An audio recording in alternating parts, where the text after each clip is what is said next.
Cricket শুধুমাত্র খেলা নয়, সেটি অনেক সময় আবেগ, কিছু সময় উত্তেজনা, আবার কিছু সময় বিতর্কও সৃষ্টি করে। আজকের ভিডিওটিতে আমরা কিছু বিতর্কিত ঘটনা আপনাদের সামনে তুলে ধরবো। চলুন যে মূল বিস্তারিত ভিডিওতে সেগুলো আপনাদেরকে একটু অল্প পরিসরে জানিয়ে আসি।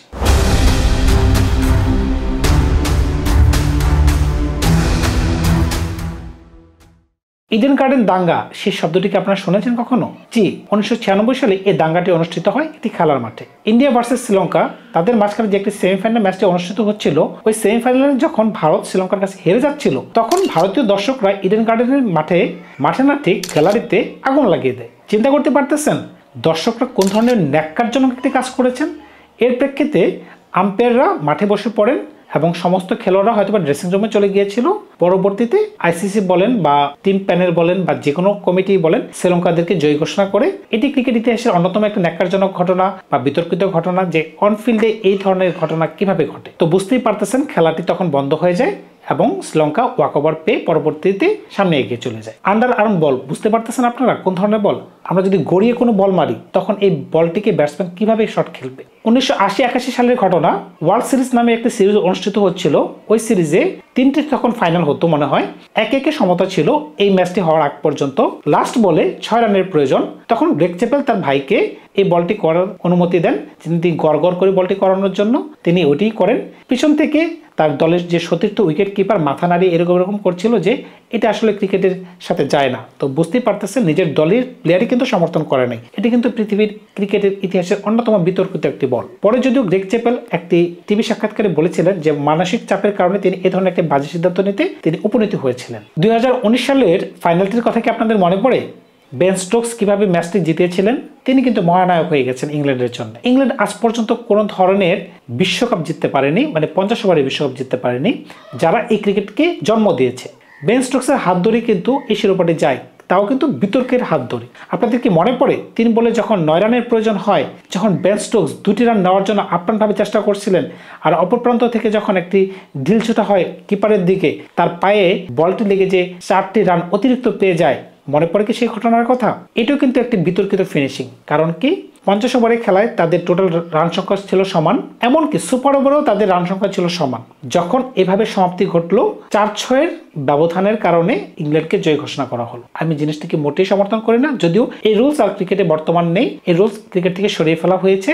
এটাও কিন্তু এরকম একটা জিনিস যা আজীবন ক্রিকেটের ইতিহাসে বিদ্যমান থাকবে। আপনারা শুনেছেন কি মাঙ্কি গেট স্ক্যান্ডালের কথা? আমি বলছিলাম হরভজন সিং আর অ্যান্ড্রু সাইমার্সের কথা। হরভজন সিং অ্যান্ড্রু সাইমার্সকে একবার মাঙ্কি বলে আখ্যায়িত করেছিলেন খেলার মাঠে। একটা মানুষকে আপনি কখন বানর বলেন? হ্যাঁ, মানুষের বিভিন্ন রূপ থাকতে পারে, কোনো মানুষ কালো থাকতে পারে, কোনো মানুষ ফর্সা থাকতে পারে। তার রূপের কোনো মানুষই কিন্তু নিজেকে সৃষ্টি করতে পারে না। আমরা সবাই কিন্তু উপরওয়ালার সৃষ্টি। মানুষকে নিয়ে আমরা প্রশংসা করতে পারি, কিন্তু নিন্দা করার কোনো সুযোগ কিন্তু আমাদের কাছে নেই। কিন্তু হরভজন সিং কিভাবে তাকে মাঙ্কি বললো সেটা কিন্তু আমার বোধগম্য না। ওই দিনটির কথা কিন্তু আজও মনে পড়বে যে মাঠে কোন ধরনের পরিবেশ সৃষ্টি হয়েছিল। 2008 সালে সিডনি স্টেডিয়ামে কাণ্ডটি অনুষ্ঠিত হয়। পরবর্তীতে যদিও হরভজন সিংকে 3 ম্যাচের জন্য নিষেধাজ্ঞা দেওয়া হয় এবং 50% ম্যাচ ফি কেটে নেওয়া হয়েছিল। দেখেন ভাগ্যের কি লীলা খেলা। মুম্বাই ইন্ডিয়ান্স IPL এর একটি ফ্র্যাঞ্চাইজি, এই দুজনকে আবার একসাথে একই দলে খেলিয়েছিলেন। টাকা কি একটা বিষয়, টাকার কাছে সব নত হয়ে যায়, এটি আবার প্রমাণিত হয়ে গেল। মোতাই মুরলীধরন নামটি আপনারা ভালো করেই জানেন। তার যে বোলিং অ্যাকশন, এটি প্রকৃতিগতভাবে একটি বিতর্কিত, কিন্তু 1990 সালে তার বিরুদ্ধে যে ধরনের এলিগেশন আনা হয়েছিল, তিনি বল করলেই তাকে নো বল দেওয়া হতো। এটি কিন্তু মাঠে একটি অনন্য বিরল দৃষ্টান্ত স্থাপন করেছিল, যা সমগ্র ক্রিকেট বিষয়ে কিন্তু অস্ট্রেলিয়ার বিপক্ষে চলে গিয়েছিল। মোতাই মুরলীধরন যে কতবার তিনি পরীক্ষা দিয়েছেন বোলিং অ্যাকশনের জন্য, তা আমরা অবগত আছি। অনেকবার তিনি গিয়েছেন এবং প্রত্যেকবারই তিনি উত্তীর্ণ হয়ে এই কিংবদন্তি আবার ক্রিকেটের ময়দানে ফিরে এসেছেন। অস্ট্রেলিয়ান আম্পায়ার ডেল হায়ার 1995 সালে মোতাই মুরলীধরনের জীবনের 22তম ম্যাচে হঠাৎ করে একটি নো বল দিয়ে দিলেন। সমগ্র ক্রিকেট বিশ্ব কিন্তু অবাক হয়ে গেল। তো এর মাধ্যমেই কিন্তু তার এই কন্ট্রোভার্সিটা শুরু হয়ে যায়। মানুষ তখন কিন্তু শ্রীলঙ্কান ক্রিকেট কিন্তু ভেঙে পড়ে যে কি হচ্ছিল তার সাথে। আপনাদের মনে পড়ে কি হ্যান্সি ক্রনির কথা? সাউথ আফ্রিকার ড্যাশিং ক্যাপ্টেন, যে কিনা একবার বিতর্কে জড়িয়ে গিয়েছিলেন যে ম্যাচ ফিক্সিং এর দায়। এটি পৃথিবীর সবচেয়ে আলোচিত একটি ম্যাচ ফিক্সিং এর ঘটনা। তিনি যখন নিজের মুখে স্বীকার করেছিলেন, সমগ্র ক্রিকেটিং বিশ্ব কিন্তু আতঙ্কিত হয়ে পড়েছিল যে এই প্লেয়ার, এই লিজেন্ড কি করেছিল। হ্যান্সি ক্রনি যতটি ম্যাচে অধিনায়কত্ব করেছেন, তার যে স্ট্যাটটি সেটি যদি আপনারা একবার দেখেন, আপনারা কিন্তু পাগল হয়ে যাবেন যে তার উইনিং পার্সেন্টেজ এতটাই বেশি ছিল। হ্যান্সেল ক্রনিকে যখন কোর্টে নিয়ে যাওয়া হয় তখন কিন্তু আমরা আবেগ আপ্লুত হয়ে গিয়েছিলাম। এটি স্বাভাবিক ব্যাপার, কারণ তার মতো একজন ক্রিকেট যে কিনা সাউথ আফ্রিকান ক্রিকেটকে নিচ থেকে উপরে নিয়ে যাচ্ছিল, তার হাত ধরে আবার এত বড় অবনতি, সেটা কিন্তু আমরা মেনে নিতে পারিনি। এর কিছুদিন পরে তিনি কিন্তু প্লেন ক্র্যাশের মাধ্যমে মারা যায়। তার মৃত্যুতে কিন্তু সমগ্র ক্রিকেট বিশ্ব হতবাক হয়ে গিয়েছিল। সর্বশেষ মাঠে যে কেলেঙ্কারিটি হয়েছিল সেটি অস্ট্রেলিয়ানদের দ্বারাই হয়েছিল।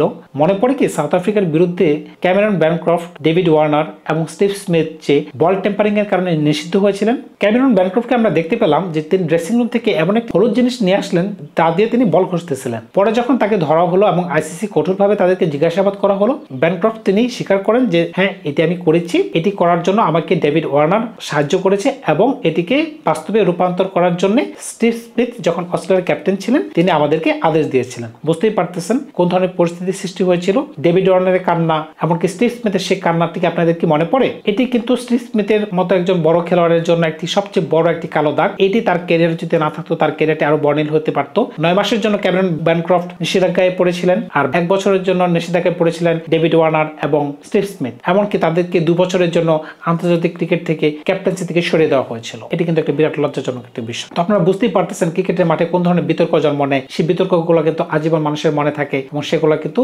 নাড়াচাড়া দিয়ে বসে। সিমিলার যখন কোনো ঘটনা ঘটে তখন কিন্তু একটা আরেকটার সাথে জড়িয়ে যায়। তো আজকে এই পর্যন্তই। ভালো থাকবেন আপনারা। বিতর্কের ঘটনাগুলো দিয়ে শেষ করলাম আজকে ভিডিওটি। নতুন কোনো ভিডিও নিয়ে খুব শীঘ্রই আপনাদের সামনে হাজির হব। ধন্যবাদ সবাইকে।